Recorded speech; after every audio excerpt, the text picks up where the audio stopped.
നമസ്കാരം. മലയാളി വാർത്തയിലേക്ക് സ്വാഗതം. പശ്ചിമ ബംഗാൾ രാഷ്ട്രീയത്തിൽ അധികാരം മാറിയതോടുകൂടി അപ്രതീക്ഷിതമായ മാറ്റങ്ങൾക്കാണ് സംസ്ഥാനം സാക്ഷ്യം വഹിക്കുന്നത്.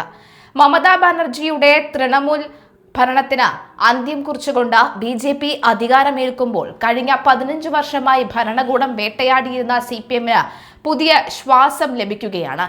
സുവേന്ദു അധികാരി മുഖ്യമന്ത്രിയായി സത്യപ്രതിജ്ഞ ചെയ്ത ദിവസം തന്നെ CPM മുഖപത്രമായ ഗണശക്തിയിൽ സർക്കാർ പരസ്യം പ്രത്യക്ഷപ്പെട്ടത് രാഷ്ട്രീയ കേന്ദ്രങ്ങളെ ഞെട്ടിച്ചിരിക്കുകയാണ്.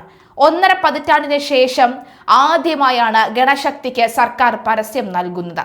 പ്രധാനമന്ത്രി നരേന്ദ്രമോദിയുടെയും മുഖ്യമന്ത്രി സുവേന്ദു അധികാരിയുടെയും ചിത്രങ്ങൾ സഹിതം സത്യപ്രതിജ്ഞ ചടങ്ങിലേക്ക് ക്ഷണിച്ചുകൊണ്ടുള്ള മുഴുവൻ പേജ് പരസ്യമാണ് പത്രത്തിൽ വന്നത്. 2011 മമത അധികാരമേറ്റ് മുതൽ ഗണശക്തിയെ സർക്കാർ പരസ്യങ്ങളിൽ നിന്ന് പൂർണ്ണമായി ഒഴിവാക്കിയിരുന്നു. ഇതിനെതിരെ CPM നിയമ പോരാട്ടം നടത്തിയെങ്കിലും ഫലം കണ്ടിരുന്നില്ല. പത്രത്തെ സാമ്പത്തികമായി തകർക്കുക എന്ന ലക്ഷ്യത്തോടെ മമത സർക്കാർ സ്വീകരിച്ച നിലപാടുകൾക്ക് പുതിയ BJP സർക്കാർ അന്ത്യം കുറിക്കുകയാണ് എന്ന് വ്യക്തമാകുന്നു. കടുത്ത സാമ്പത്തിക പ്രതിസന്ധിയിലായിരുന്ന CPM പ്രസിദ്ധീകരണങ്ങൾക്ക് ഇത് വലിയ ആശ്വാസമായിട്ടാണ് മാറിയിരിക്കുന്നത്. പരസ്യത്തിന് പിന്നാലെ മറ്റൊരു വലിയ രാഷ്ട്രീയ നേട്ടം കൂടി CPMനെ തേടി എത്തിയിട്ടുണ്ട്.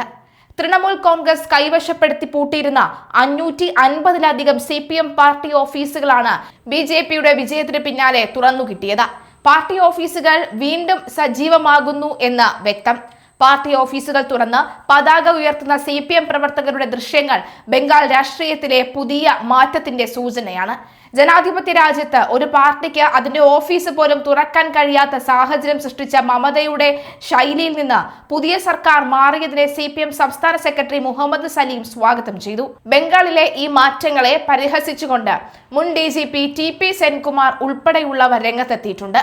15 വർഷം തൃണമൂൽ പൂട്ടിവെച്ച ഓഫീസുകൾ തുറക്കാൻ BJP വരേണ്ടി വന്നുവെന്നും എന്നിട്ടും BJPയെ ഫാസിസ്റ്റ് എന്ന് വിളിക്കുന്നതിലെ വൈരുദ്ധ്യമാണ് അദ്ദേഹം ചൂണ്ടിക്കാട്ടുന്നത്. ഇത് അലയൻസിന്റെ ഭാഗമായി ഇതര സംസ്ഥാനങ്ങളിൽ തൃണമൂലിനെ പിന്തുണയ്ക്കുന്ന CPMന് ബംഗാളിൽ പ്രവർത്തന സ്വാതന്ത്ര്യം ലഭിക്കാൻ BJP ഭരണത്തിൽ വരേണ്ടി വരും എന്നത് രാഷ്ട്രീയ വിരോധാഭാസമായി വിലയിരുത്തപ്പെടുന്നു. അതേസമയം പരാജയം പൂർണ്ണമായി സ്വീകരിച്ച മമതാ ബാനർജി തന്റെ ഔദ്യോഗിക പദവികളിൽ നിന്ന് പിൻവാങ്ങിക്കഴിഞ്ഞു. സോഷ്യൽ മീഡിയ പ്ലാറ്റ്ഫോമായ എക്സിലെ ബയോയിൽ നിന്ന് ബംഗാൾ മുഖ്യമന്ത്രി എന്ന പദവി അവർ നീക്കം ചെയ്തു. പകരം തൃണമൂൽ കോൺഗ്രസ് സ്ഥാപക എന്ന് മാത്രമാണ് രേഖപ്പെടുത്തിയിരിക്കുന്നത്. മുൻ മുഖ്യമന്ത്രി എന്ന് ചേർക്കാൻ പോലും അവർ തയ്യാറായിട്ടില്ല. തുടക്കത്തിൽ തെരഞ്ഞെടുപ്പ് ഫലത്തെയും കേന്ദ്രം കുറ്റപ്പെടുത്തിയെങ്കിലും ഗവർണർ നിയമസഭ പിരിച്ചുവിട്ടതോടുകൂടി മമത തോൽവി സമ്മതിക്കുകയായിരുന്നു. സർക്കാർ നിയന്ത്രണത്തിലുള്ള വായനശാലകളിൽ നിന്ന് പോലും ഗണശക്തിയെ മമത സർക്കാർ പുറത്താക്കിയിരുന്നു. ഈ ഏകാധിപത്യ നിലപാടുകൾക്ക് BJP സർക്കാർ മാറ്റം വരുത്തുന്നത് നല്ല കാര്യമാണെന്ന് CPM നേതാക്കളുടെ പക്ഷം. മമതയുടെ ഭരണകാലത്ത് വീടുകളിൽ ഒതുങ്ങിക്കൂടേണ്ടി വന്ന കമ്മ്യൂണിസ്റ്റുകാർക്ക് ഇനി പരസ്യമായി രാഷ്ട്രീയ പ്രവർത്തനത്തിലുള്ള സാഹചര്യമാണ് ഒരുങ്ങുന്നത്. ബംഗാളിലെ രാഷ്ട്രീയ ശത്രുതയിൽ മമതയെ വീഴ്ത്താൻ BJP സ്വീകരിച്ച തന്ത്രങ്ങൾ പരോക്ഷമായി CPMന് ഗുണകരമായി മാറുകയാണ്. BJP ഭരണത്തിൽ ഇടതുപക്ഷത്തിന് ലഭിക്കുന്ന ഈ നല്ല കാലം ദേശീയ തലത്തിൽ ചർച്ചയായിട്ടുണ്ട്. ഫാസിസത്തിനെതിരെയുള്ള പോരാട്ടമെന്ന് പറയുന്ന CPM ബംഗാളിൽ തങ്ങളുടെ നിലനിൽപ്പിനായി BJP സർക്കാരിന്റെ ജനാധിപത്യപരമായ നീക്കങ്ങളെ ആശ്രയിക്കേണ്ടി വരുന്നത് രാഷ്ട്രീയ ശത്രുക്കൾ ആയുധമാക്കുന്നുണ്ട്. വരും ദിവസങ്ങളിൽ കൂടുതൽ പാർട്ടി ഓഫീസുകൾ തിരിച്ചുപിടിക്കാനും സംഘടനയെ ശക്തിപ്പെടുത്താനുമാകും CPM ശ്രമിക്കുക. തൃണമൂൽ കോൺഗ്രസിന്റെ അക്രമ രാഷ്ട്രീയത്തിന് ഇരയായ തങ്ങൾക്ക് BJP ഭരണത്തിന് കീഴിൽ നീതി ലഭിക്കുമെന്ന പ്രതീക്ഷയാണ് പ്രാദേശിക CPM പ്രവർത്തകർ നൽകുന്നത്.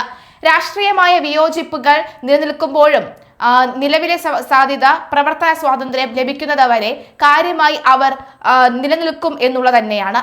എന്തായാലും BJP ഭരണം CPMന് കോളടിച്ചു എന്ന വാർത്തകൾ ഇത്തരത്തിൽ ബംഗാളിൽ നിന്നുള്ള മാറ്റങ്ങളെ മുൻനിർത്തിയാണ് പുറത്ത് വരുന്നത്.